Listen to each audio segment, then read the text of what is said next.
하신 하나님의 은혜와 평강이 그리스도 예수 안에서 저와 여러분에게 함께 하시기를 축원합니다. 아멘. 오늘 말씀의 제목은 하나님의 도구라는 말씀의 제목으로 예레미야서 51장 61절 64절 말씀 함께 은혜 나누도록 하겠습니다. 편의점 직원이 손님이 없으니까 성경을 보고 있었는데 그 성경 속에서 너무 은혜를 받은 거예요. 그래서 내가 지금 일을 하고 있는 걸 깜빡 잊고 은혜에 취해서 있다가 갑자기 손님이 쓱 들어온 거예요. 흠칫 놀라가지고 그 손님한테 뭐라고 얘기했냐면 어서 오시옵소서 라고 이렇게 은혜스럽게 손님을 맞이하였다는.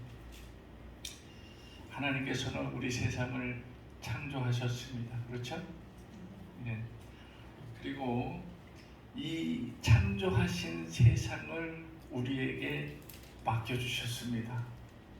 그래서 우리는 이 지구를 관리하는 관리인의 입장으로, 그래서 우리는 관리인으로 임명을 받아 역사적 사명을 띠고 이 땅에 태어났죠. 맞죠? 네, 성경이 그렇게 기록이 되어 있습니다. 우리는 하나님께서 맡기신 일을 충실히 수행하면 돼요. 그래서 우리는 그저 맡긴 일만 하면 되는데 여기서 조금 더 욕심을 부리면은 그러면 이제 거기서부터 부작용이 일어나기 시작을 해요. 하나님의 도구는 하나님의 도구로서 내 모든 일들을 하면 됩니다. 창세기 2장 19절에는 하나님의 도구로 그리고 관리인으로 맡겼다 하는 내용이 있어요. 뭐라 기록되어 있냐면 하나님께서 아담을 지으시고 그리고 모든 생명체들을 다 아담에게 보이시며 얘가 도대체 뭐라고 부르느냐. 근데 아담이 신기하다 이러면서 날아다니는 거 저거 새다 그러면 걔는 새야. 새 중에서도 앵무새다 그러면 걔는 앵무새가 된 거예요. 그 생물을 부르는 것이 곧 그 이름이 되었더라. 하나님께서 우리에게 전권을 위임해 주셨지만 어디까지나 위임받은 거예요. 위임받은 거. 내게 아니라는 것이, 내 것이 아니라는 거죠. 오늘 말씀에 마지막으로 등장하는 이 바벨론은 아주 신흥국으로 급부상을 해서 이스라엘과 애국과 그리고 애국 그 이스라엘 주변의 여러 나라들을 무력으로 진압을 했어요. 그리고 내 거로 만들었습니다. 그리고 나서 아주 짧은 영광을 맛보았습니다. 이 바벨론이라는 나라는 지금의 그 이라크 지역에 있었던 나라였습니다. 아주 강대국으로 자리 잡고 있었던 고대 나라였었는데 수천 년 전부터 지금 성경에 기록된 이 신바벨론 이전부터 고대 이 바벨론이 존재하고 있었다는 것입니다. 그래서 메소포타미아 지역의 이 고대 도시로 자리 잡고 있었고, 그리고 바벨론은 바벨로니아의 수도였습니다. 현재 이라크 수도가 어디예요? 이라크 수도 바그다드 남쪽 한 80km 정도 그러니까 서울에서 한 수원 좀 더 가는 오산 뭐 요 정도에 자리 잡고 있는 도시였지요. 그 이전에 고대 바벨론에서는 유명한 왕이 있었는데 이 왕이 바로 함무라비 대왕입니다. 이 함무라비 대왕은 세계 최초로 법전을 만들었죠. 그 내용은 뭐냐면 눈에는 눈, 이해는 이거를 비속어로 이렇게 세워놨습니다. 성경 속에 등장한 이 바벨론은 신바벨론 국가였습니다. 그래서 처음에는 바벨론이다 라고 일어난 것이 아니라 아수르 제국의 통치를 받고 있었어요. 그래서 아수르 제국에서 직간접적으로 영향을 주면서 내정 간섭을 하면서 아수르 제국이 움직이는 대로 그렇게 살았는데, 그럼에도 불구하고 자기 자신들이 나라가 이제 좀 더 부강해지려는 그 꿈이 있었는데 결정적인 계기가 있었어요. 반란을 일으키게 된. 그건 뭐냐면 바벨론 신전을 아수르 제국이 무너뜨려 버렸어요. 근데 이 바벨론이라는 나라가 수많은 잡신들을 섬기고 신전들이 각처마다 도처마다 신전들이 존재하고 있어요. 아수르가 이걸 다 무너뜨렸습니다. 거기에 반발을 해가지고 들고 봉기를 일으켜서 독립을 한 나라가 바로 바벨론 국가였습니다. 그런데 이 바벨론 국가의 영광이 채 100년도 되지 않았다라는 사실. 이걸 세계사적인 그런 해석으로 보면은 그럴싸하지만 성경에 기록된 해석으로 보면 이거 채 100년도 되지 않는 게 마치 당연한 결과인 것 마냥 그런 느낌을 받을 수가 있고, 이것에 대해서 우리가 이해를 할 수가 있습니다.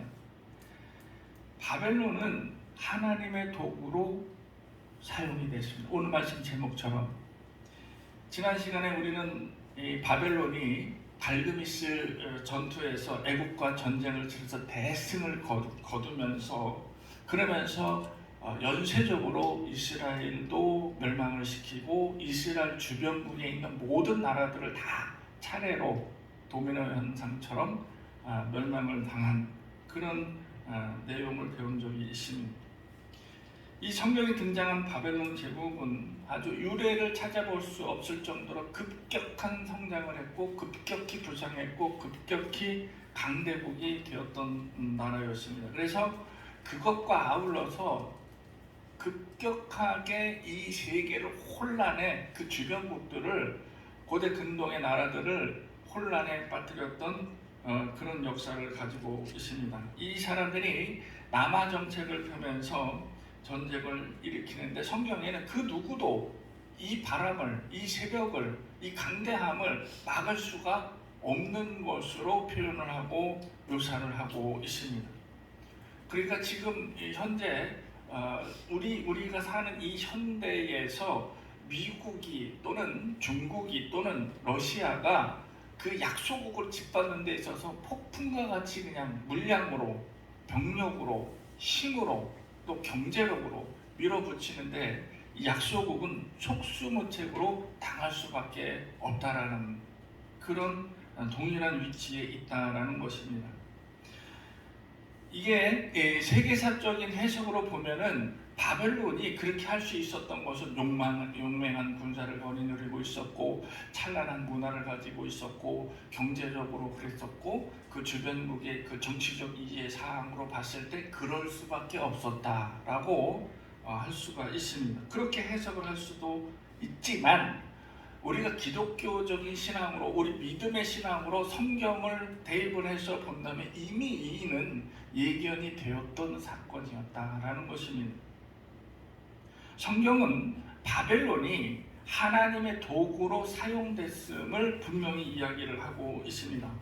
그리고 그 도구로 사용했을 때 하나님이 역사를 하시기 때문에 거침없이 남하 정책으로 거침없이 남쪽으로 밀고 내려올 수밖에 없었다라는 것을 성경 기록하고 있습니다.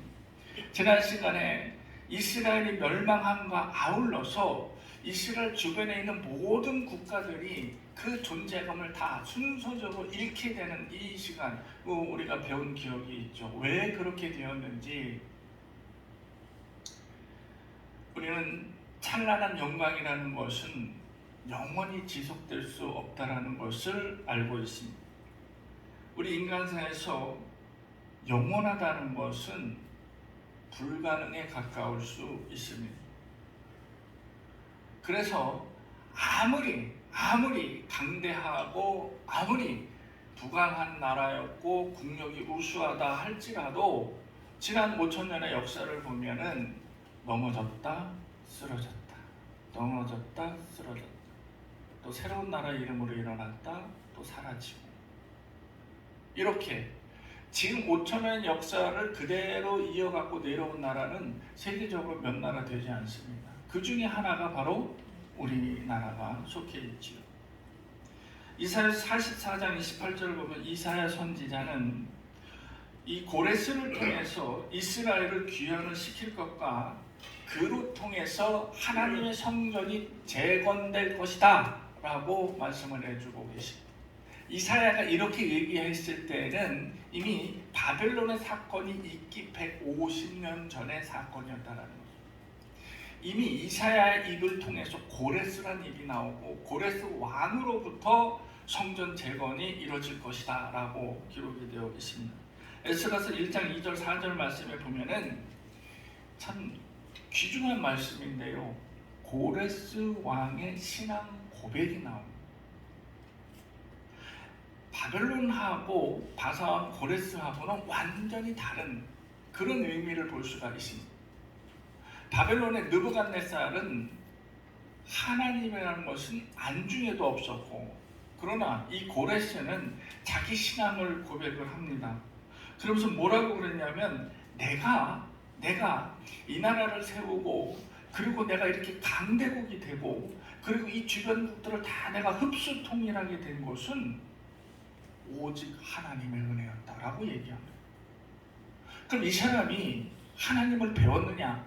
안 그랬어요.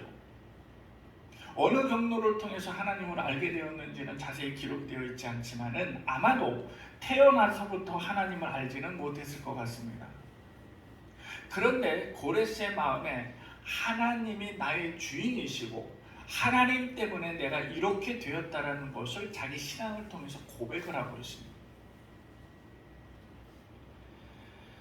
우리가 예레미야서를 처음부터 보고 오늘 끝장 이제 51장 마지막 내용을 보고 있지만은, 그런데 처음부터 예레미야의 외침은 단 하나였습니다. 하나님의 계획은 오직 한 가지였습니다. 그게 뭐냐? 하나님의 관심은 이스라엘 주변국에 있는 것도 아니고 바벨론도 아니고 페르시아도 아니고 애국도 아니었습니다. 하나님의 관심은 오직 이스라엘이었는데 이 교만한 이스라엘을 잠깐 바벨론에 맡겼다가 다시 귀환시키는 계획이 하나님의 계획이었다라는 것입니다. 그게 어떻게 하나님의 계획이에요? 이게 예레미야서 1장부터 마지막 장까지 예레미야가 외친 내용이 바로 이 내용이었습니다. 바벨론으로 가라. 갔다가 다시 오면 된다. 이게 하나님의 계획이다. 여러분 제발 내 말 좀 믿으세요. 하나님이 그렇게 말씀하셨습니다. 그러나 이스라엘 사람들은 그러면 그럴수록 더욱더 믿지 않았던 것이 그들의 마음이었다라는 것입니다. 그래서 이 선지자의 외침을 비난하고 그리고 욕하고 붙잡아서 감옥에 가두고 때리고 침 뱉고 그러면서 낙인을 찍어버리는데 매국노라 낙인을 찍어버립니다. 일면 이스라엘 사람들이 그렇게 하는 것에 대해서는 이해도 할 수 있습니다. 왜냐하면 우리가 만약에 일제치하에 있었던 그때 그 전에 여러분 우리는 지금 일본에게 항복을 해서 모든 걸 일본에게 맡기고 그리고 그쪽으로 가야 됩니다. 이게 하나님의 계획이었습니다 라고 했을 때 과연 우리가 그 사람을 오 영웅이 나타나셨네 라고 받아들일 수 있을까요? 우리는 독립운동을 하려고 노력했던 사람들이었습니다. 그래서 어떤 면에서 정치적인 사안으로 봤을 때는 이해도 갈 수 있었습니다. 그런데 다른 것은 뭐냐면 우리가 일제 36년 치하에서 독립군들이 또는 의식이 깨어있는 사람들이 우리는 이러면 안 돼요. 일본의 속국이 되어서는 안 됩니다. 우리의 주권을 잃어서는 안 됩니다. 라고 외치는 것과 예레미야의 외침은 결이 달랐다는 거예요. 예레미야는 뭐냐면 하나님의 계획임을 분명하게 고지를 했습니다. 내가 무슨 능력이 있습니까? 내가 무슨 독립할 수 있는 그런 뭐가 있겠습니까? 그러나 이는 분명 하나님의 계획이었다는 것입니다. 내가 믿고 있고 네가 믿고 있고 그리고 우리나라 전체가 믿고 있는 하나님. 그래서 하나님이 이리 가라 하면 이리 갈 것이고 저리 가라 하면 저리 갈 것이라고 그렇게 언약을 한 하나님. 그 하나님께서 뭐라고 말씀하시느냐? 잠시 잠깐 바벨론으로 갔다가 다시 돌아와라 라는 계획이었다라는 것입니다. 그것이 우리나라 일제 36년의 그 독립군들의 외침과 예레미야의 외침이 달랐다는 거예요. 이게 매국노는 내 사리 사욕을 위해서 외쳤지만은 예레미야가 어디 치부를 했습니까? 무슨 재산을 탐을 했습니까? 뭐를 했습니까? 이래서 하나님의 계획은 오직 하나, 이스라엘만 관심을 갖고 있었다라는 것입니다.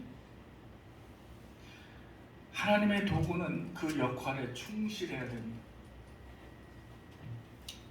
바벨론의 교만은 하나님의 계획을 더 앞당길 수 있다라는 것입니다. 우리 인간의 교만은 그 끝을 알 수가 없습니다. 성경을 보면요, 왜 이렇게 인간들이 교만한지 모르겠어요. 그런데 더 이해가 안 가는 것은 우리가 성경이 존재한다는 것은 이를 반면교사 삼아서 너희는 그러지 말아라라는 거예요. 무슨 이 기독교인들의 하나님의 자녀들의 치부를 드러내려고 이 모든 것들을 기록해 놓은 것이 아닙니다. 성경은 별의별 내용들이 다 들어 있습니다. 하다못해 아버지와 딸의 근친상간 내용까지 들어있는 성경책이 바로 있죠. 그런 내용까지 들어있습니다. 그런데 이게 그렇게 들어있는 것은 뭐예요? 다시는 그런 우를 범하지 말라라는 의미 아니겠습니까? 그런데 우리는 성경은 성경으로서만 가치가 있다라고 생각을 하는 거죠. 성경은 성경의 내용만 있는 거예요. 따로 나의 생과 나의 삶 속에 이 성경이 있는 것이 아니라 나의 생과 나의 삶은 오른쪽, 성경의 내용은 왼쪽 분리가 되어 있다는 것이죠. 그래서 성경은 성경일 뿐, 마치 내가 한 권의 역사책 내지는 소설책을 읽는 것 같은, 나에게 내 깊은 곳에 울림이 있어야 되는데 없는 거예요. 이게 성경 1독했다, 2독했다, 3독했다 이거 자랑하지 마세요. 왜냐하면 성경 1독하고 2독했으면 1독하면 10%, 2독하면 20%, 3독하면 30% 내가 바뀌어야 되는 거예요. 그런데 성경 1독, 2독, 3독, 100독 했다고 자랑하면 뭐냐? 그 옛날 성격 그대로 갖고 있는데, 그러면서 하는 얘기가 뭐예요? 나는 성격이 좀 모나가지고. 알면서 하라는 건 더 큰 범죄예요. 나는 성격이 좀 지랄 맞아가지고. 그 지랄 맞은 성격을 내가 갖고 있는 걸 알면서 내가 고치지 않으면 이거는 곧 죄예요. 그렇지 않겠습니까? 근데 다행인 것은 저는 목회를 하기 이전과 목회하기 이후로 성격이 조금은 변화가 있습니다. 뭐 완벽하지는 않지만 조금 변화가 있는 게 얼마나 당연한, 얼마나 굉장한 사건입니까? 사람은 변하지 않거든요. 여기서 제가 말씀을 드려요. 사람의 인간의 본성은요, 하나님도 못 고쳐요. 목회자가 무슨 목사가 저런 얘기를 하고 있나 라고 생각을 할 수 있겠지만, 여러분, 인간의 본성은 하나님도 못 고칩니다. 왜 그런지 아세요? 인간의 본능은 본능이 아닌 본성은 내가 하나님도 손을 댈 수가 없는데, 그런데 내가 마치 바뀐 것 마냥, 고쳐진 것 마냥 하는 것은 어떤 원인이 있냐? 은혜요. 은혜. 나의 본성이 치고 올라오려고 하는 그 순간 은혜가 그거를 찍어 누르는 거예요. 은혜가 그것을 녹이고 있는 거예요. 은혜가 이를 가만히 붙잡고 있는 거예요. 그러지 마. 그래서 내가 은혜 때문에 내가 참고 있는 거지, 내 본성이 사라진 게 아니라, 내 본성이 고쳐진 게 아니에요. 여러분, 만약에 내가 갖고 있는 은혜가 떨어져 봐요. 내가 은혜가 갖고 있는 게 다 바닥이 나봐요. 본성 나온다니까요. 본성 나와요. 그러므로 우리는, 믿는 나는, 저와 여러분은 은혜 가운데 살아가야 할 이유가 반드시 있는 거예요. 이게 은혜인 거예요. 이러지 못하니까, 은혜가 떨어지니까 우리 인간들이 겸손해지지 않는 거예요.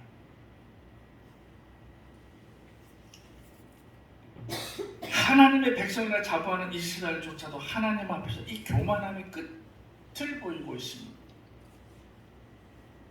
바벨론은 자신들이 하나님의 도구로 사용되어 있다는 것을 깨닫지를 못했습니다. 그래서 자신들이 모시고 있는 신들에게 그 모든 영광을 돌렸습니다. 관은 곳곳마다 신전이 있었다고 했잖아요. 원래 바벨론은 그 신은 마르둑이라는 신을 모시고 있었어요. 그런데 그 이전에 바벨론 지역에 살고 있는 수메르인들이, 그러니까 갈대아인들이 믿고 있던 그 많은 신들이 있었어요. 이 많은 신들 중에 마르둑이 흡수 통일을 한 거예요. 그래서 이 50여 명이 되는 이 신들의 갖고 있는 모든 권능들을 마르둑이 다 흡수한 거예요. 그래서 신들의 수장이 된 거예요. 그러면서 농경지대, 이 농경사업하는 이 그때의 농업 이런 것들을 다 관장하고, 다산을 관장하고, 모든 하늘과 땅을 관장하고, 물을 관장하고, 이렇게 하면서 자기네들의 모든 것들을 관장하고 있다라고 생각을 하고 있는 것입니다. 그러니까 이런 거대한 신들에게 모든 영광을 돌린 거예요. 바벨론이 믿고 있는 신은 마르둑이었습니다. 그래서 하나님께서는 이 바벨론을 사용하시는데 필요에 따라서 하나님의 도구로 사용을 하셨기 때문에 이 바벨론의 영광이 수백 년, 수천 년까지 내려올 수 없었다라는 것입니다. 단 100년으로 끝나는 거예요. 그런데 그 100년 끝나는 사이에 찬란한 영광을 맛봤어요. 아주 짧고 굵게. 그래서 대표적인 이 세계 7대 불가사의 하늘 정원이 그때 나온 거예요.